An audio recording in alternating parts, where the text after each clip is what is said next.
Hey there everyone, this is Samuel Johnson and welcome back to the Lyoko Retrospectives, and today we're going to be looking at episode 26 of Lyoko / the final episode of season 1, False Start. And since this is the second part of a technical two-parter, let's briefly go over what happened in the last part before we get into this one. Well, case into the point, in the last episode, the group finally managed to finish Aelita's devirtualization program. The whole episode was them just trying to get it in motion. Them telling Aelita they finally have it ready, and pretty much and ultimately some issues that they dealt with along the way. First and foremost, Xana's attacking the tower that they were going to use to try and get to devirtualize Aelita. Jim was growing suspicious of the group, so he was tailing them. Jeremy wound up grabbing the wrong CD when he was going to bring the program to the factory. Pretty much just very. And when he went back, he wound up running into Jim, who chased him through the hall to try and get an explanation out of him. And as a result of this, Jeremy wound up falling down some stairs and sprained his ankle, which not only resulted in him going to the infirmary, but Jim getting fired. However, as such, Jeremy, kind of realizing what he cost Jim, as well as realizing he needs some help, finally told Jim about everything. My dog's right over there. Sorry that so he's probably shaking everything. But he just told Jim everything about Lyoko, Aelita, Xana, everything. And so Jim, realizing the situation, grabbed Jeremy and brought him back to the factory where they were able to administer the real devirtualization program and, well, get Aelita out of Lyoko. As such, this episode picks up at least a little bit sometime after that, and we see that Aelita has now been integrated into Caddick. As she's now a student, everyone's opening up to her, and pretty much we're just seeing her adapting to living on Earth, taking classes, socializing with a group outside, and even leading to some actually cute moments between her and Jeremy, them holding hands, them just running around having fun, just pretty much doing cute couple stuff, and it's all really nice. But pretty much once the group feels that she's got her, well, I guess for lack of a better term, sea legs all situated. Again, just for lack of a better term, they ask if she's ready to shut down the supercomputer. Which my response to that is, why the hell didn't they do that before? Because again, the whole reason they didn't turn it off in the first place was because Aelita was in there, and I think the instant they get her out, I would just turn the damn thing off. But whatever, it's their show. So, bottom line, they finally say they should do it, and while Aelita understands the need to shut down the supercomputer, she also kind of feels weird about it, because, well, Lyoko was her home. And while she's glad to be out of there, it's kind of hard to just suddenly pretend like none of that matters anymore. But again, she knows the situation, Oh yeah, another thing, she's afraid that they'll have an adverse effect on her. But again, Jeremy assures her that everything will be fine, and they all go to the factory, where it turns out that Jim has been staying this whole time. Yeah, which I kind of like. And again, something I forgot. I think I might have mentioned this in the last episode. Something that Jeremy did was that once the whole situation was resolved, he'd tell the principal everything so that Jim would get his job back. And yeah, Jim is holding Jeremy to that. So, but bottom line, yeah, they meet up with Jim, and the whole group goes down to the bottom level of the factory where the main core of the supercomputer is. As such, and I actually do really, and it's actually a really nice scene as it's all slow and building up. Everything's kind of mystifying when you see the supercomputer rising. See the supercomputer? It's like this it's like this large pillar that's rising up out of the ground, and you hear the ominous music playing over it. It really does feel, or you even see steam coming off of it. It really does feel like that something big and serious is finally going to happen. And so while Aelita's still nervous, Jeremy goes forward and he just shuts off the computer, which it turns out was just easy, as the on and off switch is behind this panel. However, the instant he does this, Aelita passes out. The group freaks out and they tell Jeremy to turn the supercomputer back on, and while she doesn't immediately wake up, she does eventually recover from this and does wake up. Of course, the rest of the group went back to school, so it's just Jeremy and Jim watching over her. But bottom line, Jeremy thinks that something was up with her, so he puts her in one of the scanners and does a quick look and scans her code, for lack of a better term. Which, yeah, no, code can, yeah, I get it. Code in relation to code, it's code in relation to Lyoko, but again, she's a biological person now, but whatever. And it turns out the reason why she passed out when they tried turning off the supercomputer, Xana sabotaged everything. It turns out that when they devirtualized Aelita, Xana put a bug in the program, a virus that pretty much means that Aelita is still connected to Xana, meaning that if Lyoko is shut down, then she will shut down too. Now, admittedly, they also say that they mentioned how there was like a power outage or something. There was a brief power surge, and Aelita said she felt something. But again, that was never mentioned in the last episode, so whatever. But pretty much, bottom line means this: they can't turn off the supercomputer yet, despite the fact that they finally got Aelita out of Lyoko. They're still pretty much screwed. Xana is still a viable threat, and they can't do anything without hurting Aelita still, which doesn't help matters when the next day Xana once again attacks. Only this time he decides to utilize the scanners, much like with how he created a fake Yumi. Only this time, instead of creating like a replica or something to make it look like human, he's just straight up devirtualizing monsters. In this case, the little bug thing called cancrolites, sending them out into the world and just having them go nuts. As such, the group has their standard protocol when it comes to situations like this. They have to get into Lyoko and deactivate the tower. As with Ulrich and Yumi volunteering to stay behind and taking care and dealing with any cancrolites that are still on the campus, while Jeremy, Odd, and Aelita head to the factory. And something I like though is that when they get there, they see there's obviously been some battle damage going on. That there's some obvious battle damage, as it turns out. It looked like Jim was fighting. And when they get down to the scanner room, sure enough, Jim is actually going at it with a cankrolite and even manages to take it out. As such, Jeremy sends Odd and Aelita into Lyoko and trying to deactivate the tower, while Jim goes to the school to help out Yumi and Ulrich take out the remaining cancrolites. Eventually, when he does get there and helps them out, he does tell them to just get to Lyoko, as the sooner they activate the tower, the sooner everyone's safer. And so they finally do manage to get there, and so pretty much the rest of the episode is just kind of standard fare. They deal with monsters in Lyoko. The threat continues escalating in the real world. They encounter more problems as the monsters corner them, but eventually they manage to take care of them, and Aelita deactivates the tower and turns back time and stops the threat from ever happening.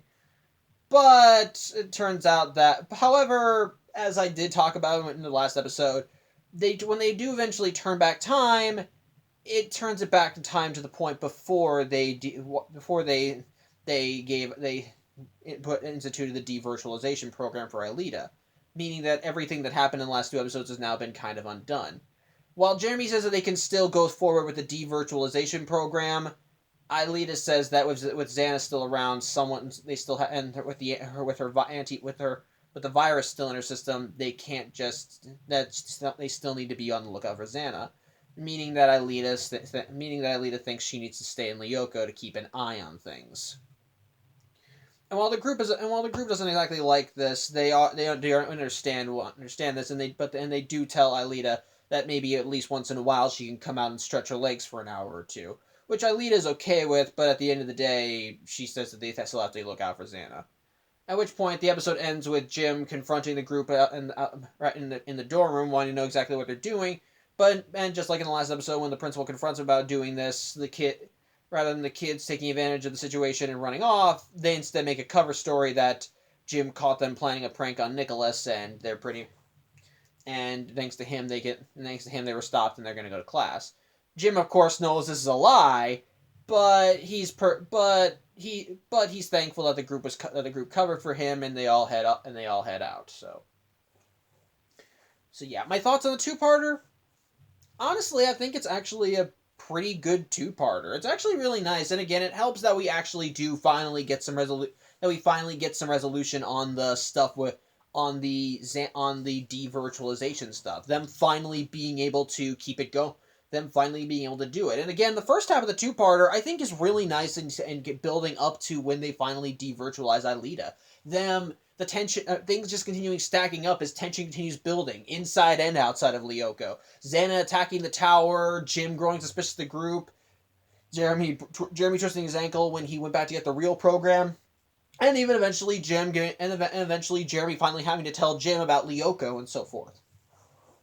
However, again, it's really nice that it keeps adding to the tension. And the second half of the second half of the two-parter, this episode, I think is pretty nice. Again, when they finally do get Aelita, again, it does make me scratch my head that they didn't immediately try deactivating the supercomputer the instant they got Aelita out of there. But when they actually go through with, when they actually do finally do it, it does feel grand and ominous, like there's finally the end of an era. But what ultimately stops them from doing it is because of the virus that Xana implanted within Aelita. It's the one thing that keeps them from finally succeeding, even though they finally gotten what they've been trying to do for the last season, and now, so it's actually really, it's just kind of like, it does feel like a nice slap in the face for everything everything they worked for. Like, and again, it's not like it's a bad, and again, that doesn't mean that it's a bad thing on the show. No, far from it. But it does show just how conniving Xana is, especially as he managed to find a way to keep them from hurting him by trapping them by essentially making it so that, okay, you can have her, but but you can't get rid of me now. But now I'm gonna make sure that her existence is tied directly to me. It's a nice way of Xana pretty much giving them the finger. I love it. But another thing that I think works in this episode, and I think what keeps it going, is just kind of how the group treats the revelation, and even the ending when Aelita volunteers to stay in Lyoko. Minor spoiler: in the next season, they find a way around it so that Aelita doesn't have to actually stay in Lyoko. She still has to go back. She still eventually has to go back in there to deactivate the towers, regardless of her status of being a free person, she doesn't have to be in there. But again, she's the only one that can deactivate the towers. The group can't do that. So that's still a thing. But even then, for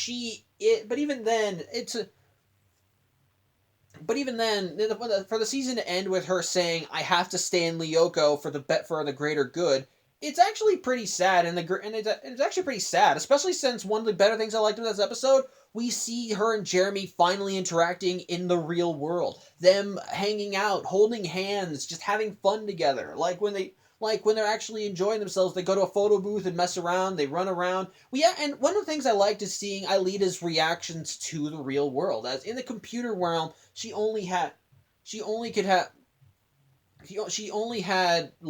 limited sensation. She only had limited sensations because it was virtualized. But in the real world, she could touch, smell, and just taste all these things that a virtual reality can't simulate. And so just seeing her reacting to the real world and actually taking it all in, it's a lot for her.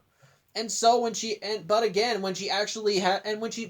enjoying it. She likes spending time in there. And again, we still have her have more close moments with Jeremy as they're frolicking, having fun. And then when he finally drops her off at Yumi's house, because that was where they're having her stay, she gives him a quick peck on the cheek, and it's adorable. Just so gosh darn adorable.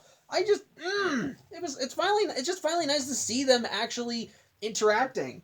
And I think another thing that I liked, Jim, and it still ticks me off that they didn't keep him on as a regular cast member. Because, okay, he's a regular cast member. I mean, as a part of their group. Because, guess what? He kicks ass!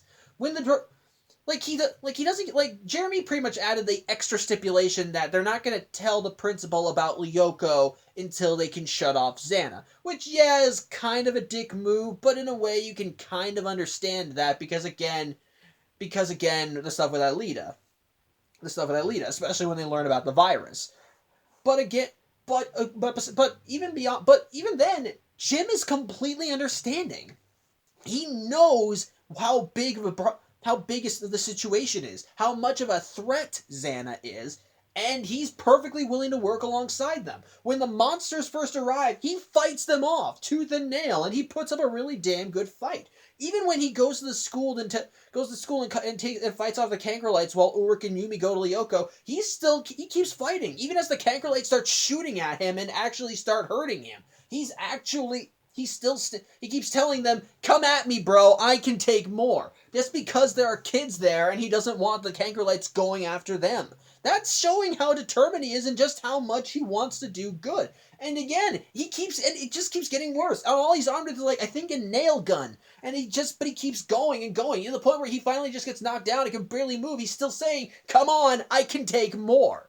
It's actually really nice and endearing, and I think it would have been really nice to see Jim continue to be be a part of the group and offering them support in that regard. Being because again, something that they finally revealed this episode, and by the way, yeah, thanks for telling us this detail 26 episodes in at the end of the first season. Apparently a little stipulation about the time travel thing is that if someone dies in the period when Xana attacks, they're not coming back. Which I think is kind of a little dumb because it's time travel. I think that stuff like that would be reversed, but whatever. Yumi was trapped in Lyoko, and at one point, and then there was the time when Aelita's code got bugged, so that if she deactivated the tower, she'd get deleted. So I don't know. It's weird. It's weird, and that pretty much and they actually wonder if there were literally no victims to any of Xana's previous attacks in the last episode, or if there were they in a city or something, so we never saw them. I don't know. That detail kind of bugs me a little. But with that being said, with that revelation, you see Jim lying there. It still reaches the point in most of the Code Lyoko episodes where the threat is just almost barely takes a life, and then they finally shut it down. As we see Jim lying on the ground telling the Kankerlite, "Come at me," and it's getting ready to fire again before Aelita deactivates the tower. It's nice, and it really helps add the tension to it. And it just makes me feel sad that he didn't stay a member of the group, because I like him as a member of the group. He's great. Again, yeah, there's the stipulation that he's not their gym teacher anymore, but again, they probably could have said that they probably still could have thought of something to get him back. Jeremy says, "Look, I was doing something Jim caught me, and I was just too chicken to fess up." It would allow him to get his job back, and then Jeremy could face a punishment for it. Jimbo could still act as their liaison. And before you can say, "Well, of course he loses memory. He's never been to Lyoko," keep in mind that Jeremy hasn't been to Lyoko either. Okay, scratch that. He has technically been virtualized, and he did technically go to Lyoko once in the episode where Xana created the Lotus Eater version of Caddock. But even before then, Jeremy still retained his memory of the events of the series, even without stepping into Lyoko. So couldn't they find a way to do that with Jim? Maybe find some way that they can actually say, "Oh, Jim retains his memory too," or yeah. And even then, when they go back in time, he actually does remember and still can act as their support, giving them providing them cover when things are going south. I would have liked that, and I kind of wish that they did do more with. I wish that they kept that dynamic, as it was awesome seeing Jim kicking ass and actually being and actually being heroic, even willing to die just to save these kids. It's nice, and I like that. But unfortunately, where the episode kind of fails in a way is that aside from the stuff with Aelita, the rest of the episode is just standard Code Lyoko fare. Before you say, "Well, we've never seen Xana devirtualize his monsters before," fair enough. We've never seen that before, and seeing the monsters running around the real world is a legitimate threat. Like in Lyoko, they're like the standard enemies, but keep in mind, in Lyoko, the kids have power-ups. Here, they're regular kids, and they have to make do with what they've got. So and on top of that, in Lyoko, when you get hurt, all you do is get booted out. But here, in the real world, dead is dead, and those burns don't heal that quickly. So it really does add to the tension. So it really is a nice threat, and and even though the Kankerlites are probably the weakest monster, again, in a large enough number, they can be a viable threat. For the most part. I'm guessing if you took a machine gun to them or got the heavy enough ammunition, you'd be able to just wipe them out in no time flat, but still.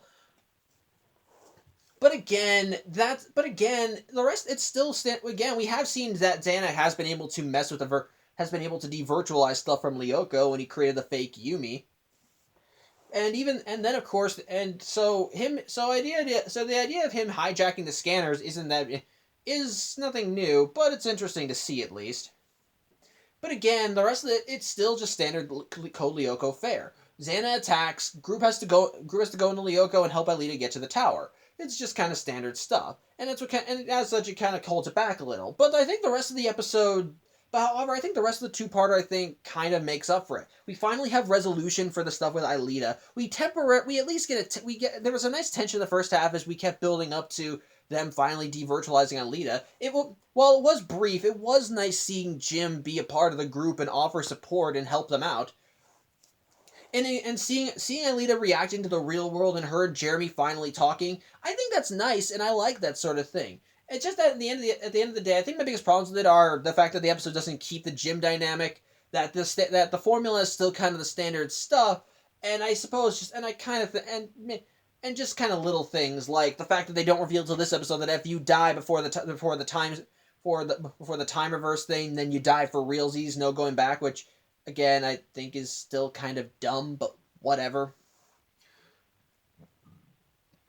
But otherwise, as a finale for season one, I think it's nice and I think it's actually really nice, and I think it's actually really nice. First half lays out some good tension. Second half shows the aftermath while also also still creating some nice drama for the next season. So, as such, at the end of the day, I think this is actually a good two-parter. It's really nice, helps cap things off for the most part, and it has plenty of nice, sweet, and admittedly awesome moments that I think it's a nice way to end season one and keep you interested for the next season. So, yeah, that's pretty much it then.